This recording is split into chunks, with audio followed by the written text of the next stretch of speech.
일본의 전자상거래 시장 흥미롭지 않으신가요? 하나의 판로를 찾았습니다. 이 영상을 보는 분들만 꼭 알고 계셨으면 좋겠습니다. 그 판로는 바로 안녕하세요, 창파신입니다. 여러분, 이번 여름 휴가는 잘 보내고 오셨습니까? 업무상 해외 나갈 일이 자주 있어서 업무상 나간 김에 휴가도 즐기고 오는 편입니다. 전자상거래 비즈니스는 이런 또 소소한 재미가 있는 것 같습니다. 제가 며칠 전에 인터넷 쇼핑을 하다가 아주 흥미로운 기사를 하나 발견했습니다. 한국에서 일본으로 여행을 가는 사람이 7월달 기준 300만 명이 넘었다고 합니다. 그래서 그 내용을 보니까요, 일본에 갔을 때 꼭 먹어봐야 되는 음식들, 꼭 사와야 되는 품목들, 이런 내용들이 굉장히 많이 적혀 있더라고요. 그런 내용을 보면서 저는 당연히 이 물건들이 뭐지? 이 물건을 가져다가 팔면 굉장히 잘 될 것 같은데, 그래서 이렇게 허겁지겁 찾아봤습니다. 하지만 역시 이런 생각은 저만 하는 게 아니었죠. 저 말고도 정말 많은 사람들이 그 생각을 하고 계셨고, 그 중에서도 직접 행동으로 옮긴 사람들이 있었습니다.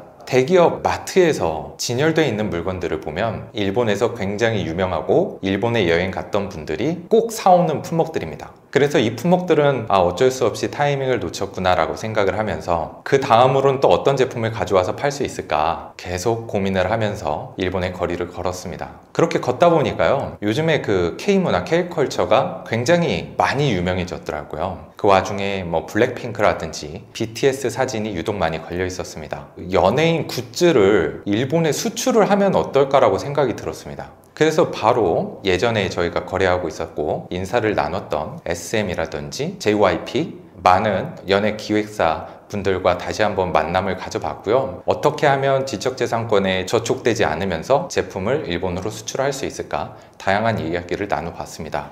그러다가 하나의 판로를 찾았습니다. 이 영상을 보는 분들만 꼭 알고 계셨으면 좋겠습니다. 그 판로는 바로 일본의 당근마켓 중고 플랫폼 메루카리입니다. 메루카리는 당근마켓처럼 중고 제품을 판매하는 플랫폼인데요, 저는 여기에서 BTS를 한번 검색해 봤습니다. 제가 지금 띄워드린 자료를 보시면 분명히 같은 제품인데 한국에선 7,000원, 반면에 일본에선 2만 원이 넘는 금액에 판매되고 있는 걸 볼 수 있습니다. 그 다음부터는 너무 쉬운 문제죠. 한국에서 일본으로 제품을 어떻게 배송할까?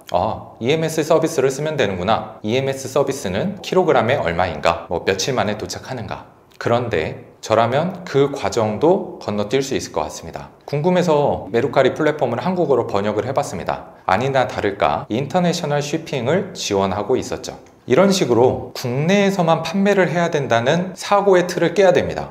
우리가 침투할 수 있는 플랫폼을 국내 사이트가 아닌 해외 사이트까지 넓게 생각하다 보면 이런 메루카리라는 플랫폼처럼 다양한 플랫폼을 우리가 발견할 수 있을 거예요. 메루카리에서 활동하고 있는 한국인 셀러 얼마나 될까요? 제가 찾아본 바로는 별로 없었습니다. 경쟁자가 없는 게 너무 마음에 들었습니다. 여러분, 일본은요, 우리 생각보다 경제력이 굉장히 우수한 나라입니다. 21년 기준 일본의 GDP는 4.9조 달러입니다. 이 규모는요, 전 세계에서 세 번째로 큰 규모입니다. 미국, 중국, 일본이요. 한국의 GDP와 비교했을 때 2배에서 3배 수준이고요. 일본의 GDP는 한때 미국의 GDP를 능가한 적도 있었습니다. 일본의 도쿄를 팔면 미국 전체를 살 수 있다는 말이 나왔을 정도니까요. 또 하나 일본의 특징은 해외 순자산 순위가 세계 1위입니다. 411조엔. 이 금액은 31년 동안 일본에게 막대한 투자 소득을 가져다 주었죠. 이렇게 지속적으로 들어오는 투자 소득으로 나라를 운영할 수 있게 됐고요. 이 말은 그들의 경제력과 소비력은 꽤 안정적이라고 생각할 수 있습니다. 그러면은 일본에서 우리가 비즈니스를 시도해 볼 만한 충분한 가치가 있다고 생각할 수 있겠죠. 그럼 이제 본격적으로 우리는 일본 시장에 어떻게 침투해야 하는가, 그것에 대해서 한번 말해 보겠습니다. 우리는 이제 유통업을 하는 사람들이니까요, 오프라인 침투와 온라인 침투가 있겠죠. 저는 가장 손쉽게 할 수 있는 방법으로 첫 번째로 온라인 침투를 얘기해 보겠습니다. 지금 당장 네이버나 K스타트업 들어가셔서 일본 진출 지원 사업이라고 검색해 보십시오. 중소기업진흥공단, 서울경제진흥원, 각종 단체에서 지원 사업을 굉장히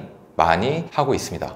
그리고 해당 정보는 저희 300억 셀러군단 네이버 카페에도 자료가 올라갈 예정이니까요, 꼭 들어와서 한번 살펴보시고요. 온라인으로 침투해야겠다라고 생각을 했다면 일단 가장 큰 플랫폼을 소개해 드릴게요. 한국의 쿠팡 스마트 스토어라고 할 수 있는 라쿠텐과 아마존 재팬이 있습니다. 두 가지 플랫폼의 가장 큰 특징을 말씀드리자면요. 접속자 수가 라쿠텐이 연간 5,100만 명, 아마존이 4,700만 명입니다. 한국의 인구가 5천만 명입니다. 이렇게 생각한다면 내수 시장이 얼마나 중요한지 알 수 있죠. 두 플랫폼을 입점하기 위해서는요, 또 월 고정 비용이 있습니다. 입점 비용인데요. 라쿠텐의 입점 비용은 월 19,500엔, 또 5만엔, 10만엔 등의 플랜이 있습니다. 물론 플랜마다 수수료율의 차이가 있고 출품 가능한 상품의 개수, 이미지 용량 등이 상이하게 적용이 됩니다. 그럼 여기서 닭등은 안 된다고 볼 수 있겠죠. 그 다음 아마존은 월 4,900엔 플랜과 무료 플랜이 있는데, 무료 플랜의 단점은 이제 수수료가 높은 단점이 있습니다. 연습 삼아서는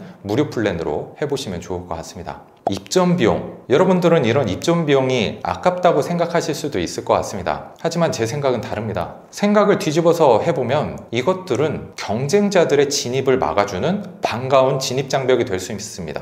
여러분들이 진짜 유통업을 하고 싶다, 전자상거래를 하고 싶다, 그러면은 이 비용이 그렇게 크게 오는 비용은 아닐 거라고 생각이 듭니다. 여러분도 아시다시피 지금 현재 한국 온라인 전자상거래 시장은 무조건 제품을 등록하는 닭등에 의해서 경쟁 강도라든가 노출이라든가 이 로직이 전부 다 꼬여버린 상태예요. 그런데 일본처럼 이렇게 입점 비용이 있다면 이것이 우리를 보호할 수 있는 한 진입 장벽이 될 수 있다는 거죠. 계속해서 플랫폼의 특징을 말씀드려 보겠습니다. 라쿠텐은 제품의 등록이 매우 까다롭습니다. 이걸 출품 심사라고 하는데요. 얼마나 까다롭냐면요, 이 제품을 등록했을 때 발생하는 매출, 이거를 예상까지 한 다음에 심사가 통과가 됩니다. 반면에 아마존은요, 그냥 몇 가지 기준만 충족한다면 심사 완료까지 3일 이내에 가능합니다. 아마존은 해외로 진출할 수 있다는 큰 장점도 있습니다.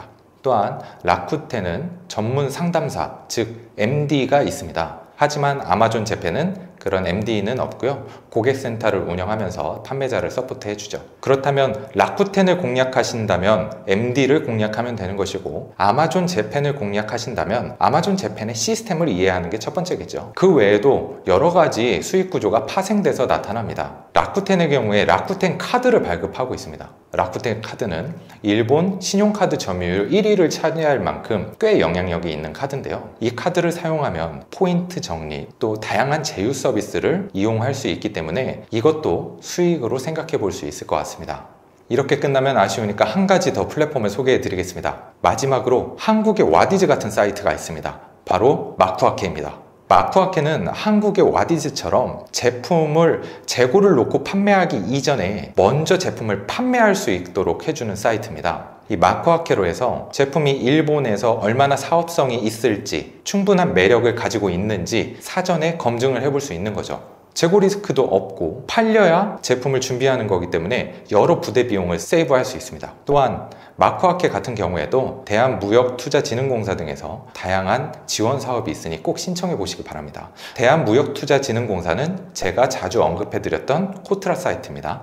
정부 지원 사업을 활용하는 걸 잊지 마세요. 이렇게 일본의 온라인 상거래를 알아봤습니다. 메루카리, 라쿠텐, 아마존 재팬, 그리고 마쿠아케까지 여러분이 시도해 볼 수 있는 방법은 여러 가지가 있습니다. 한국의 전자상거래 침투율은 이미 50%가 넘습니다. 하지만 일본은요, 이제 고작 8%입니다. 그리고요, 한국의 온라인 결제, 비현금 결제는 90%가 넘었는데요, 일본은 아직도 20%가 채 넘지 않습니다. 일본도 비현금 결제를 계속 장려하고 있는데요, 비현금 결제가 많아지면 많아질수록 자연스럽게 온라인 쇼핑, 이런 전자상거래 거래 방식도 일본 사람들이 친숙하게 익숙해질 것이라고 생각합니다. 그렇기 때문에 우리는 이 온라인 비즈니스 시장을 선점해야 된다는 것이죠. 일본의 전자상거래 시장 흥미롭지 않으신가요? 이 외에도 더 자세한 내용은 저희 300억 셀러 군단 카페에 텍스트로 게재되어 있으니까요, 시간 되실 때 카페에 들러오셔서 많은 정보와 인사이트를 얻어가시길 바랍니다. 이 영상을 보고 궁금하신 내용은 댓글로 물어봐 주시고,